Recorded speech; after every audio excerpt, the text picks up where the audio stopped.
Today, pupunta tayo sa Ukay-Ukay. Check natin, sasama lang ako dun sa tropa ko. Check tayo ng mga Ukay hits. Tingnan natin. First time ko mag-Ukay sa warehouse. Tingnan natin kung anong meron doon. Kung paano mag-check ng mga legit ng mga damit, mga jerseys. So, yun. Tingnan natin mamaya. I-withdraw lang ako.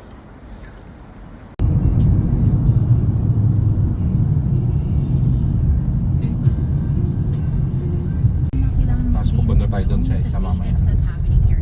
Ito yung original na pinupuntahan namin pero madami na naglason eh.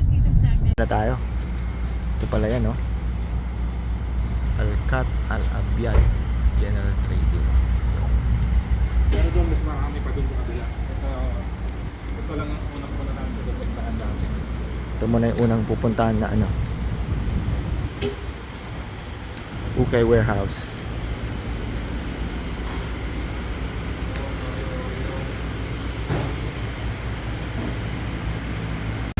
Alright, dito yung mga panlalaki.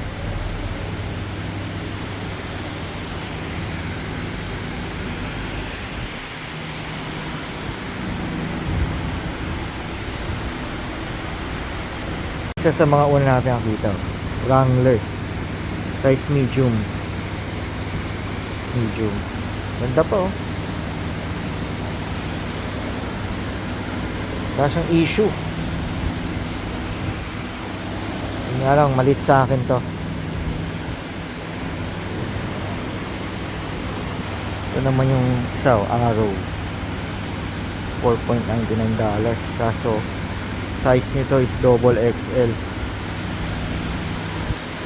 Okay din.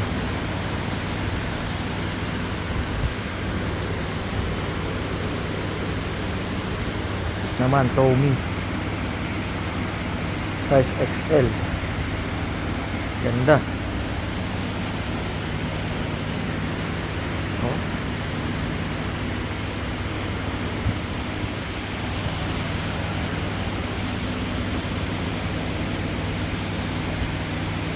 Maraming issue. Ito yung isang Ukay warehouse. Pang isa, magkatabi lang sila. Katabi lang to. Ito. Ukay warehouse.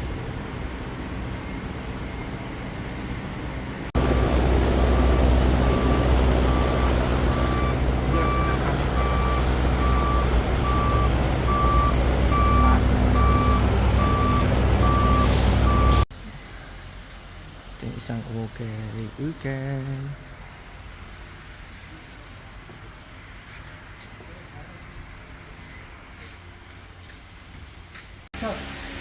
Pangkal sayang, ah. Jersey.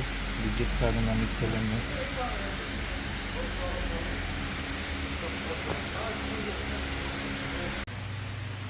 Per kilo din to mga to. Ito, at least i-size pa konti si Arinas. Meron lang ano sa likod.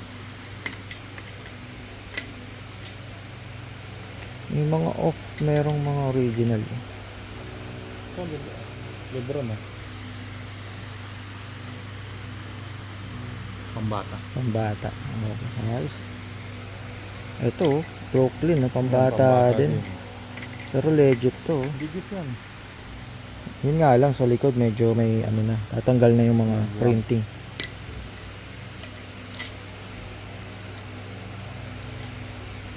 Ito legit to, Harlem Globetrotters, no? Ayos yan, eh. Firefly. Pwede yan, sir. Pwede mong ano yan.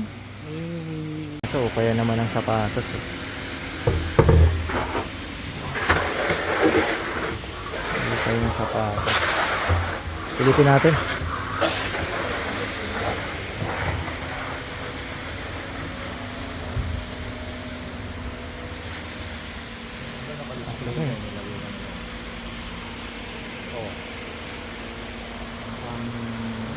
Stan Smith.